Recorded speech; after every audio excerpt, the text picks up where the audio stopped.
La Voz del Derecho presenta Primer Plano. Primer Plano. Una visión dinámica de los hechos y los personajes de la jurisprudencia y la vida nacional que conformarán la historia del mañana. Primer Plano. Primer Plano. Con la participación de los abogados José Domingo Bernal, Fabio Sepúlveda y la presentación y dirección de Fabio Becerra Ruiz. Primer Plano. Primer Plano. Una producción de la Corporación Colegio Nacional de Abogados, CONALBOS. Bienvenidos. Un cordial saludo a todos nuestros oyentes que nos escuchan de La Voz del Derecho, hoy nuevamente en una emisión de su programa Primer Plano. Quien les habla, Fabio Sepúlveda Betancourt, asociado a CONALBOS, y hoy tengo el gusto de tener un gran invitado, el doctor Antonio Martín. Él es abogado de la Universidad Libre, especialista en Derecho Administrativo, y ha sido el registrador, ha sido asesor de varias campañas políticas, y hoy queremos tratar un tema muy especial de mucha actualidad, y es lo que tiene que ver con las iniciativas legislativas que pretenden modificar el Código Electoral. Doctor Martín, bienvenido. Gracias, doctor Fabio, por su invitación. Un saludo fraterno para todo el equipo de trabajo, asimismo para la audiencia que ve este importante programa. Bueno, doctor Martín, ya entrando en materia, usted que es bien juicioso, se me olvidaba decir que también hace parte del Colegio Nacional de Abogados CONALBOS y del Colegio Electoral. Entrando ya en materia sobre el tema electoral, usted ha hecho un estudio juicioso sobre las iniciativas que hay para reformar el Código Electoral y todo lo que tiene que ver con el proceso electoral en Colombia. Cuéntenos, ¿de qué se trata? Bueno, doctor, muchas gracias. Sí, en efecto, desde el inicio de esta legislatura ha existido una importante actividad por parte de congresistas pendientes no solo a modificar el Código Electoral. Yo pienso que esa es la primer premisa que debemos analizar, y es no solamente el Código Electoral va a ser modificado, muchas de las estructuras jurídicas que regulan, reglamentan y establecen la participación de ciudadanos, de los partidos, movimientos políticos y, en fin, de la democracia, están siendo reglamentados. Yo, de manera muy general, he venido haciéndole un seguimiento, he tratado de hacer un estudio que conlleva a la academia, pero también desde la experiencia y también desde el rol como litigante, del cual pues también he podido ser partícipe en la jurisdicción contenciosa. Y podemos ver que hay 7 proyectos de ley estatutaria que reforman Código Electoral, que establecen una serie de previsiones para un grupo o grupos de personas, jóvenes, privados de la libertad, mujeres, y hay 2 actos legislativos sumamente importantes que modifican la Constitución política y conllevan, ¿por qué no?, un escenario de reforma política. A grandes rasgos, eso es el parangón general de estos mecanismos para entrar a modificar esta situación. Perfecto. De acuerdo a esos proyectos que se han presentado, empecemos por el primero, empecemos por el que permite, el que quiere reformar el Código Electoral. ¿Cuáles son los cambios sustanciales que hay allí dentro de los proyectos que presenta el gobierno a través del Registrador Nacional y las iniciativas de algunos legisladores?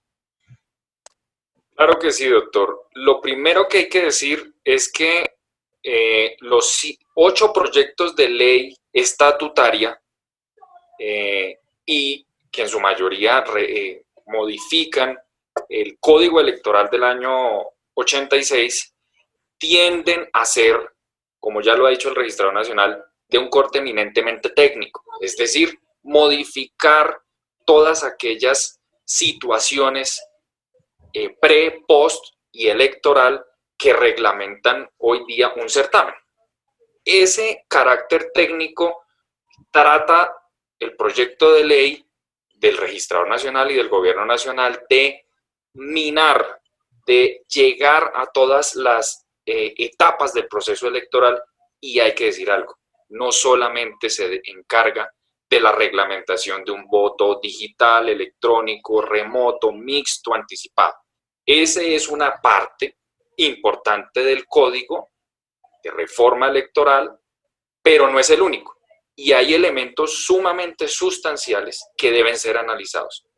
Para poder yo responder su pregunta, doctor Fabio, es importante que leamos cuáles fueron, digamos, los antecedentes de esta reforma.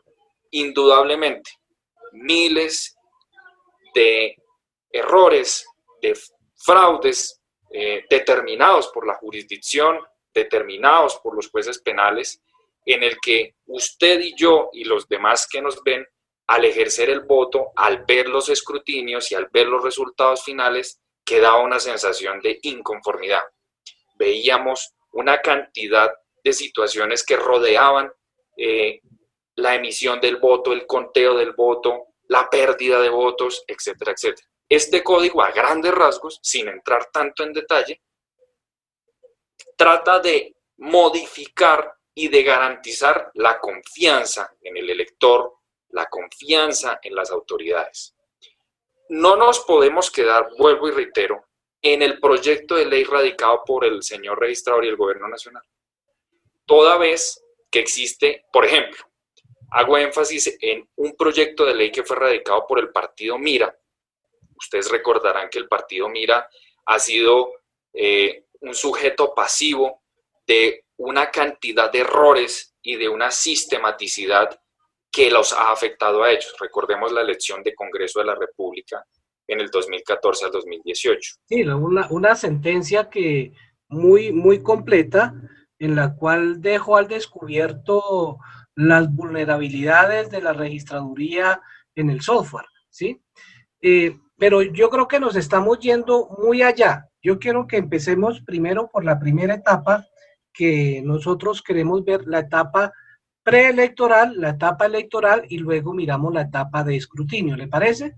Perfecto, doctor. Por supuesto que sí. En la primera etapa, ¿qué reformas se vislumbran allí? ¿Qué cambios?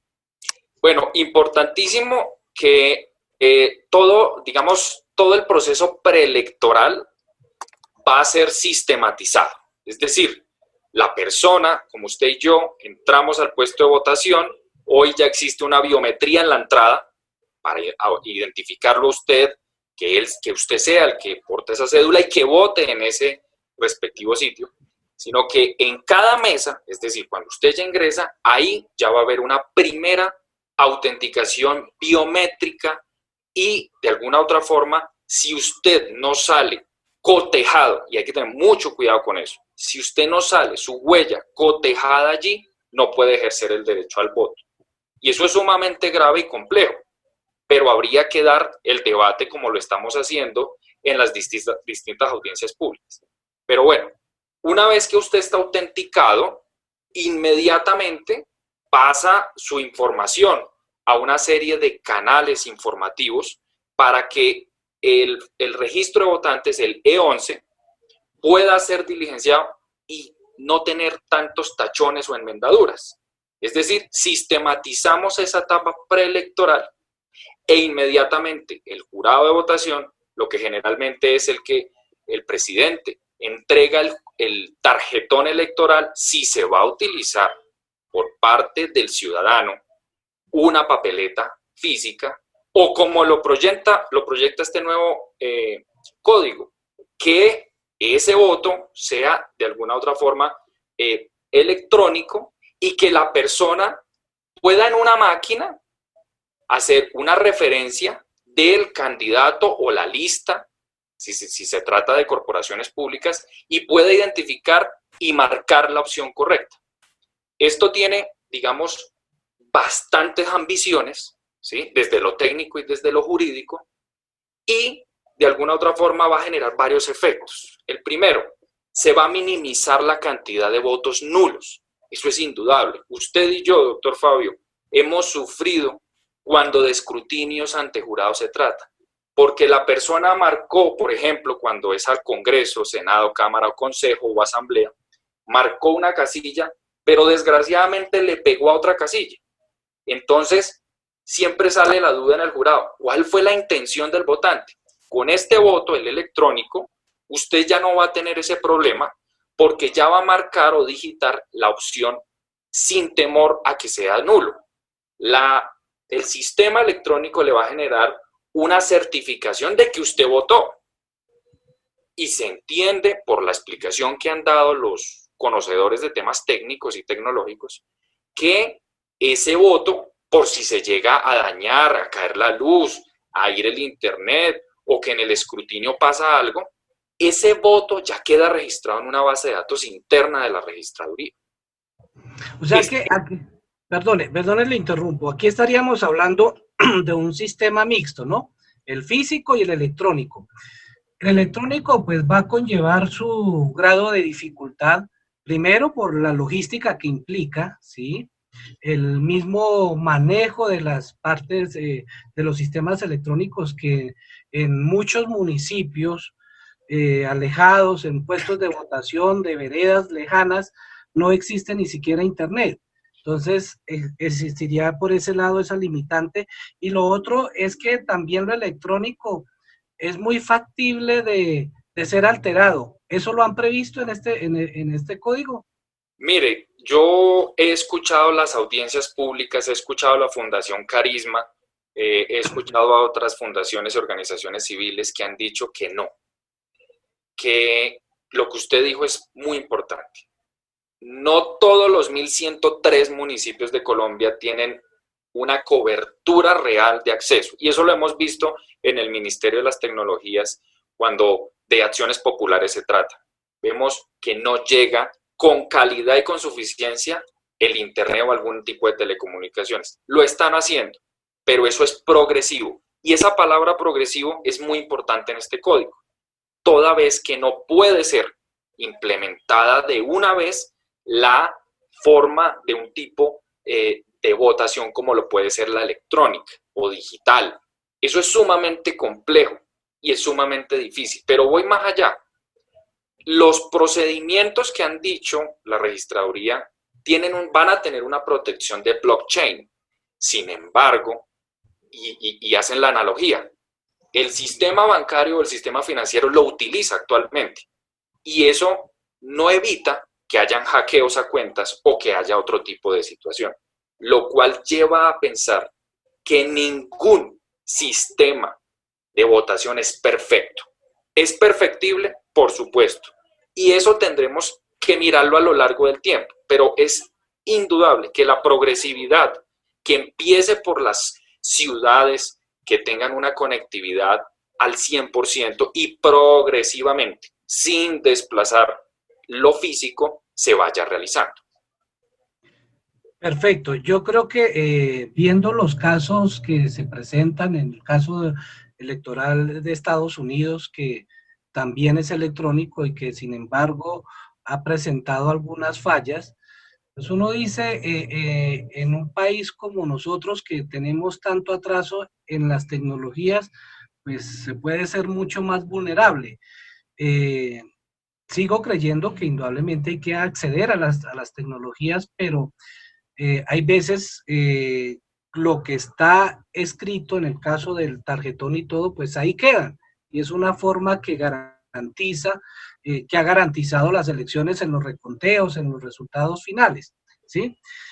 Pasando a la segunda etapa, que es la que es de pronto la más álgida de todo el proceso electoral, lo que tiene que ver con los escrutinios. ¿Qué reformas contempla el código en esa parte? Entonces, es importante que sepamos que este y el proyecto de ley presentado por el MIRA amplían la jornada de votación. Ya no es hasta las 4, sino que es hasta las 5 de la tarde. Esto es bastante importante, toda vez que cerrado la jornada de votación, las personas, o más bien los jurados de votación, junto a sus testigos electorales, junto a los candidatos, junto a apoderados, observadores electorales, etcétera, etcétera, van a verificar precisamente ese escrutinio si precisamente se está realizando conforme a la normatividad vigente. Yo por eso digo, no nos podemos encasillar en el proyecto de la registraduría. Los otros proyectos de ley deben ser armonizados. ¿Por qué? Porque resulta que este proyecto de la registraduría viene a manifestarnos que si se utiliza el voto electrónico, primero se hará una validación. Bueno, primero que todo, las tarjetas sobrantes se destruirán. Eso sigue intacto. Segundo, se nivelará la mesa. Es decir, cuántos votos, cuántas personas introdujeron el voto, y si hay más, pues se realiza la variación frente al sorteo. Eso no va a cambiar, no va a cambiar. Lo que va a cambiar es que si en esa mesa existió una votación marcada electrónicamente, deberá verificarse el sistema, y ahí es muy importante las referencias normativas que traen los nuevos proyectos. Primero, hay necesariamente que tener un auditor, un verificador de sistemas. Y eso no debe ser asimilado al mismo testigo electoral. Ahí cambia la figura.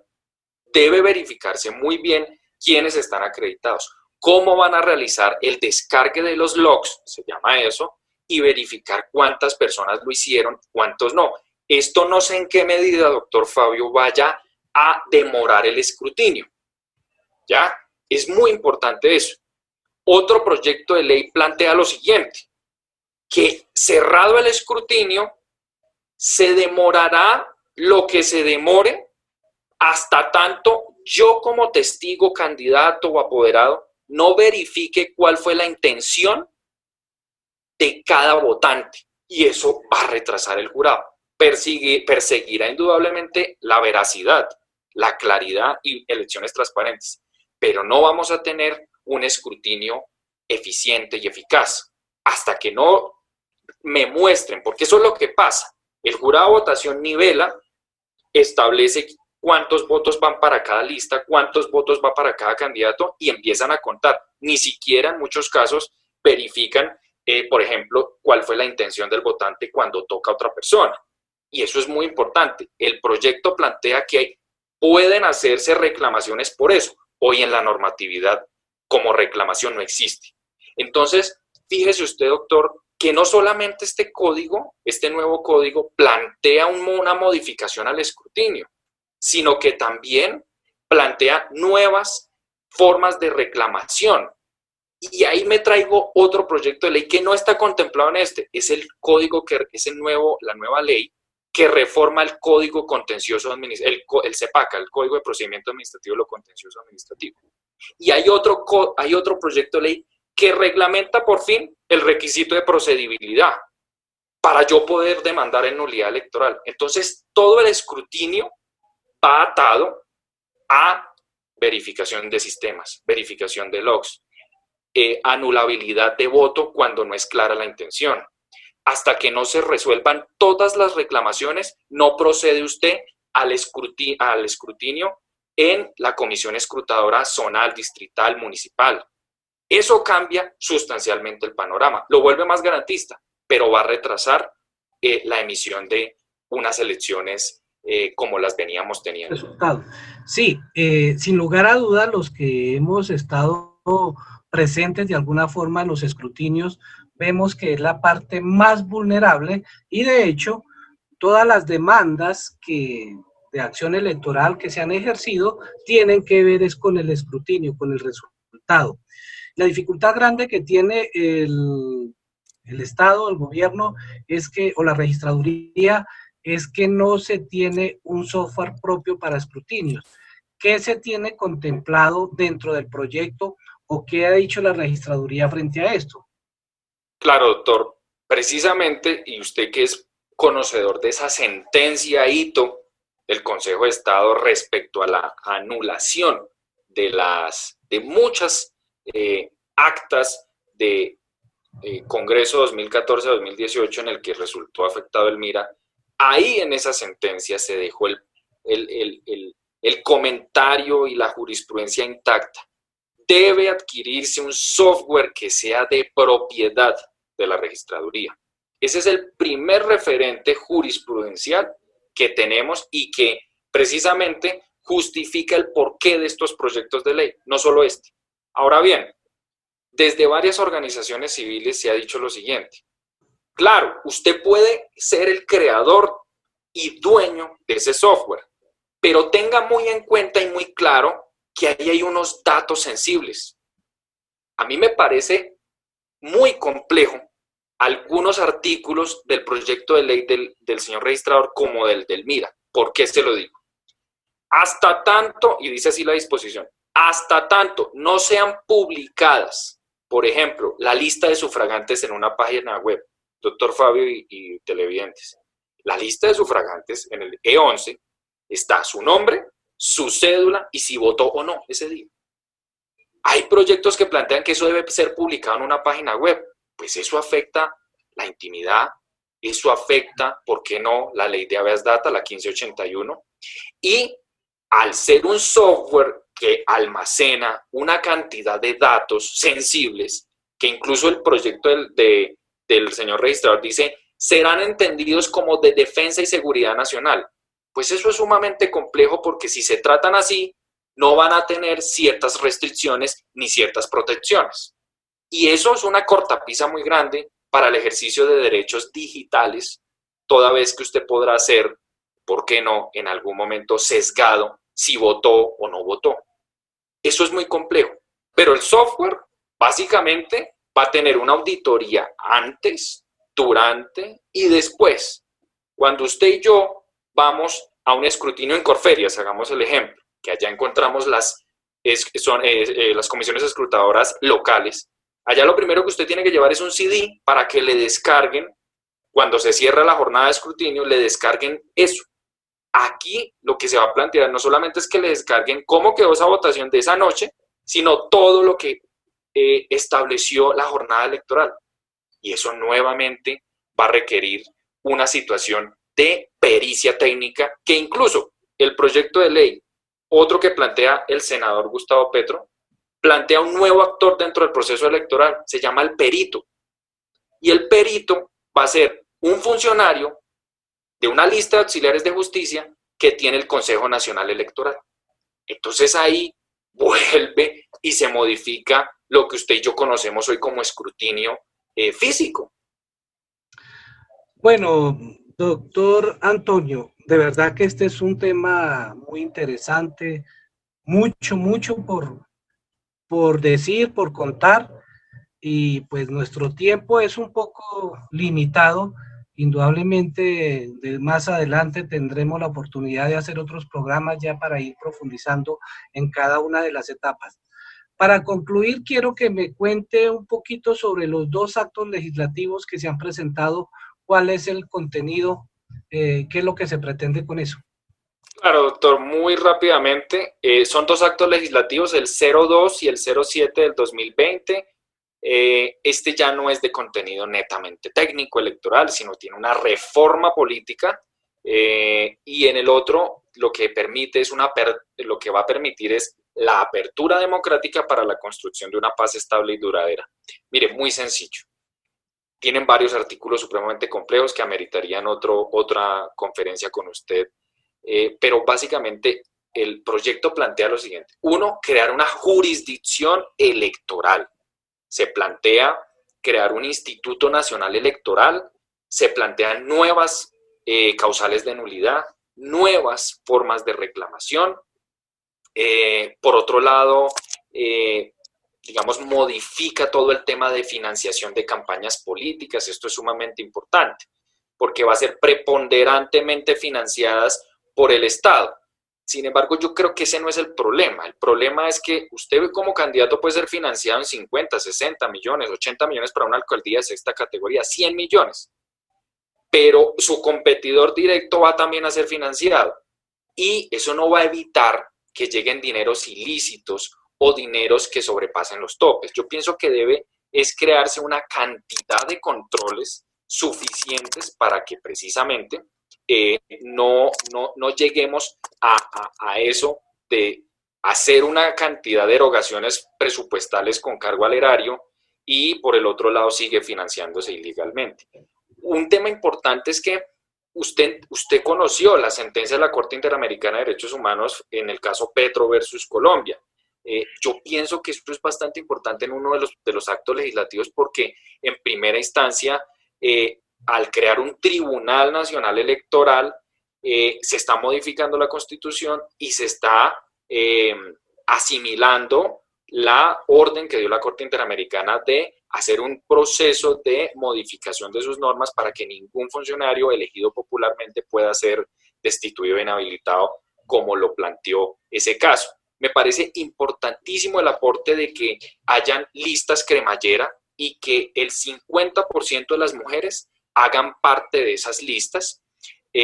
También se plantea, como bien lo decía, una jurisdicción electoral sumamente compleja, sumamente jerarquizada, y pues eso indudablemente que va a generar que el derecho electoral se independice y sea una forma autónoma del derecho administrativo.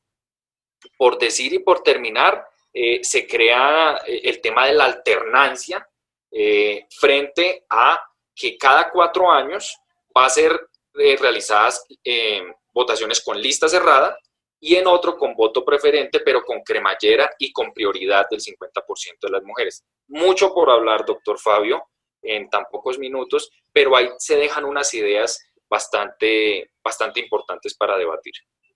Perfecto, doctor Antonio. De verdad, como usted lo plantea, es un tema amplio, daría para muchos programas, sobre todo la última parte que usted planteó sobre la jurisdicción electoral. Es un tema también que merece ser tratado y tener su análisis. Pues yo le quiero agradecer inmensamente su colaboración en este programa, a todos los oyentes, todas las personas que nos ven en las diversas partes del mundo, agradecerles y especialmente a Luis Daza, nuestro productor, quien ha sido el artífice y el que hace posible que hoy realicemos esta charla por videoconferencia a través de la plataforma Zoom. A todos una feliz resto de día y nos estaremos viendo en otra emisión del programa Primer Plano de La Voz del Derecho. Muchas gracias. Muchas gracias. La Voz del Derecho presentó Primer Plano. Primer Plano.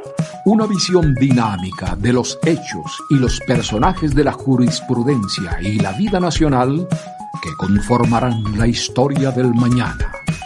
Primer Plano. Primer Plano. Con la participación de los abogados José Domingo Bernal, Fabio Sepúlveda y la presentación y dirección de Fabio Becerra Ruiz. Primer Plano. Una producción de la Corporación Colegio Nacional de Abogados, CONALBOS.